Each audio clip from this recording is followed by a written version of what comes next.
नमस्ते सबैलाई, हाम्रो फ्यामिली भ्लगमा यहाँहरूलाई स्वागत छ। आज म कुरा गर्न गइरहेको छु सन्तोष कार्की र शोभिता कार्की दिदी भिनाजुको चाहिँ 25औं एनिभर्सरी मनाएको कुरा गर्न गइरहेको छु हैन। सिंहकोपको बारकाटीमा हामीले 25औं एनिभर्सरी एकदमै धुमधामसँग रमाइलो गरेर मनायौं हैन। दिदी शोभिता दिदी र भिनाजु सन्तोष भिनाजुलाई धेरै धेरै धन्यवाद। यति रमाइलो होला भनेर त सोचेकै थिएनौं हैन। दिदी पनि अब के कस्तो होला भनेर अलि अँध्यारो उनीहरू लाउँदै हुनुहुन्थ्यो, तर पछि त दिदी पनि सबैले रमाइलो गरे देखेर यति खुसी हुनुभयो कि हामी पनि मक्कै परेर नाचगान गर्यौं। दिदीको भिनाजुको लागि छुट्टै सरप्राइज गिफ्ट थियो भने भिनाजुको पनि फेरि दिदीलाई नथाहा दिकनै सरप्राइज गिफ्ट छुट्टै थियो कि यति रमाइलो भयो कि बीचमा चाहिँ हामी परेका थियौं हैन। दुईजनाकै बीचमा रमाइलो गर्नको लागि है। फोटो सेसन पनि एकदमै धेरै गर्यौं, नाचगान गर्यौं, खानपिन गर्यौं, केक काट्यौं। एनिभर्सरी त मनाएका थियौं धेरै, तर यति धेरैजना जम्मा भएर यस्तो रमाइलो होला भन्ने त सोचेको थिएनौं हैन। एकदमै रमाइलो भयो। सबैलाई धेरै धेरै धन्यवाद है। केक पनि एकदमै राम्रो अर्डर गरे अनुसारको केक आइदिएको थियो। त्यो अनुसारको ड्रेस पनि सबैको राम्रो चिटिक्क परेर आइसकेको थियो। दिदी र भिनाजुको त कुरै नगरौं, साँच्चीकै होइन नि बेहुला बेहुली जस्तै देखेको थियो कि एनिभर्सरी नभएर चाहिँ भर्खरै बिहे गर्न लागे जस्तो नमदुला दुलै जस्तो देखिनु भएको थियो। सजिन पनि त्यस्तै सजिनु भएको थियो है। एकदमै रमाइलो गर्यौं। तपाईँ यो भिडियो लास्टसम्म हेर्नुहोस्, थाहा पाउनुहुनेछ हामीले कति चाहिँ रमाइलो गरेछौं त भन्ने कुरा। आफैले बिहानदेखि बेलुकासम्म सकी नसकी काम गर्दा त पुगिरहेको हुँदैन, अरूले दिएर के नै पुग्ला र तैपनि एउटा माया ममता अनि साथीभाइको नाताले चाहिँ रमाइलो गरेर भेटघाट गरेर आपसमा चिनजान गरेर रमाइलो गर्दाखेरि चाहिँ साँच्चीकै यो माया चाहिँ तपाईँले दिएको हजारौं गुणाको प्रेजेन्ट भन्दा पनि बहुमूल्य उपहार सरह हुनेछ हैन। हेर्नुहोस् त, सधैँ कामले थकित भएका मानिसहरू एकैछिनको लागि भए पनि यहाँ आएर 2-4 घण्टालाई आफ्नो पीडा सबै भुलेर एक आपसमा माया प्रेम साटेर हामी नाचगान गरेर रमाइलो गर्यौं हैन। दिदीको 2टा बाबुहरू पनि होइसिन्थ्यो। बाबुहरू पनि एकदमै ज्ञानी भएर मन पर्ने गीत गाउँदै नाच्दै गरेर बस्दिनु भयो हैन।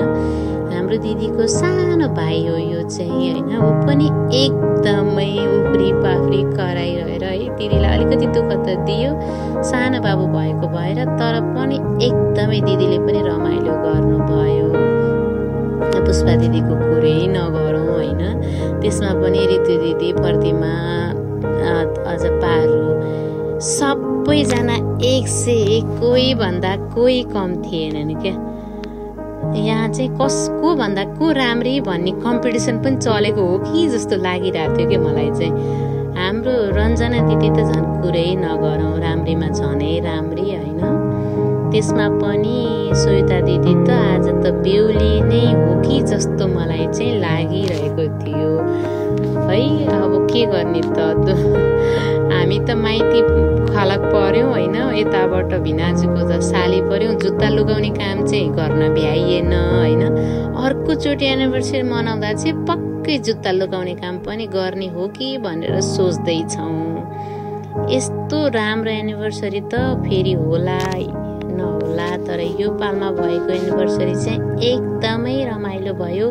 सबैजनाले रमाइलो गरिदिनु भयो, हाँसी खुसी खानपिन गरेर नाचगान गरेर।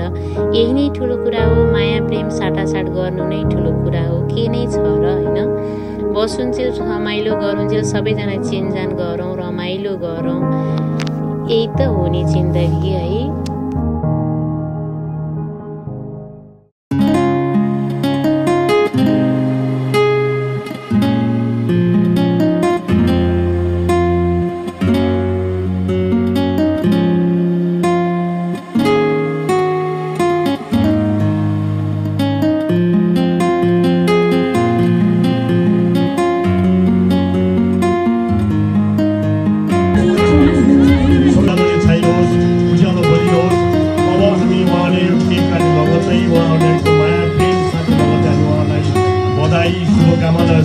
समाजले क्रमले जोडेको भन्छ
छोरी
निर्मल फुल बनेको छैन बाटो एउटा